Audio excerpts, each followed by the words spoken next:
Saudara yang terkasih dalam Tuhan, ada dua keputusan hidup di tangan kita, yaitu berani atau takut. Pembacaan firman Tuhan diambil dari Yeremia 1 ayat 4-16. Jadi ada 4 langkah dalam kehidupan ini. Panggilan Tuhan itu untuk apa? Karakter Kristen itu bagaimana? Dan bagaimana menjawab panggilan Tuhan? Kita berani atau takut? Nah, kita nggak sadar bahwa kita setiap anak Tuhan itu punya panggilan.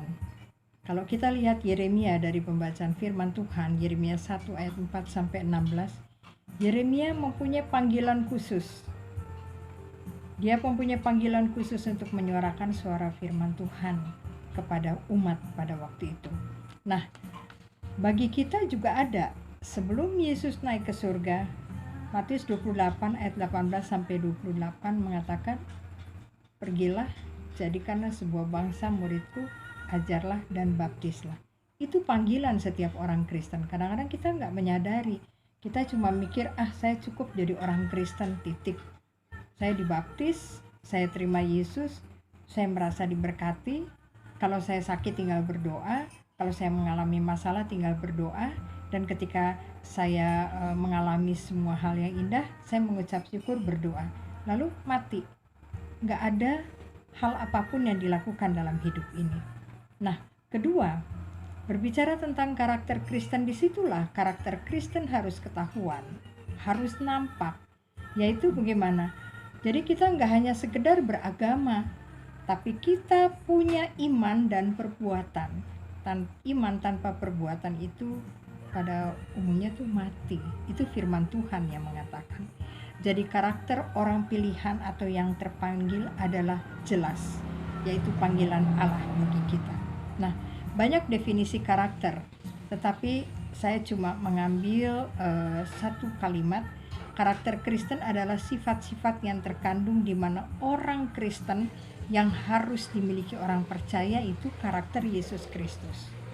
Jadi saudara, kalau kita belum memiliki karakter seperti Yesus Kristus, ya saya pun sendiri berusaha belajar. Pembelajaran hidup itu terjadi dari hari ke hari. Kalau kita cukup merasa menjadi orang Kristen, kita cukup menjadi, ya sudah, kita selesai dalam sukses kita, tetapi tidak ada sesuatu yang merubah diri kita dan kita bisa merubah dunia ini berdasarkan kasih Allah, maka itu berarti kita belum hidup berkarakter.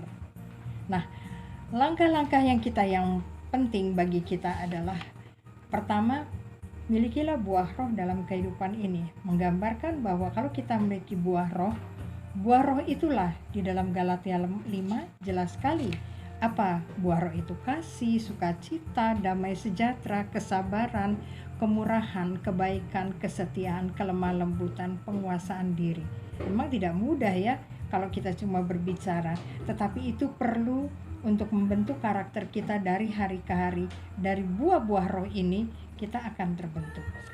Jadi saudara, bagaimana menjalani hidup dalam panggilan Tuhan? Tentunya kita harus memiliki keberanian dalam menegakkan kebenaran Tuhan. Jadi berani berarti ada kualitas pikiran yang terungkap dalam perbuatan. Jadi itu harus jelas dalam hidup kita. Kita lihat Yeremia, dia berani mengambil keputusan apapun yang harus dialami. Kita tahu Yeremia mengalami tantangan hebat ketika dia menyuarakan suara Tuhan, tetapi dia tidak mundur. Apa yang dialami Yeremia? Dia sudah sempat dibuang di sumur yang dalam, dia sempat dipasung, dia sempat dipukuli dan lain sebagainya, tapi Tuhan tetap menolong dia. Jadi saudara, keberanian itu perlu, keberanian di dalam Tuhan, dan tidak ada ketakutan. Ketakutan kita hanya satu, takut sama Tuhan. Karena itu saudara, mari kita melangkah. Kita mau berani atau kita takut? Kita mau sukses atau tidak? Kita mau jadi anak Tuhan yang benar-benar menjadi panggilan Tuhan, atau sekedar kita menjadi anak Tuhan tanpa nyata panggilan Tuhan itu bagi kita? Terima kasih. Tuhan Yesus memberkati.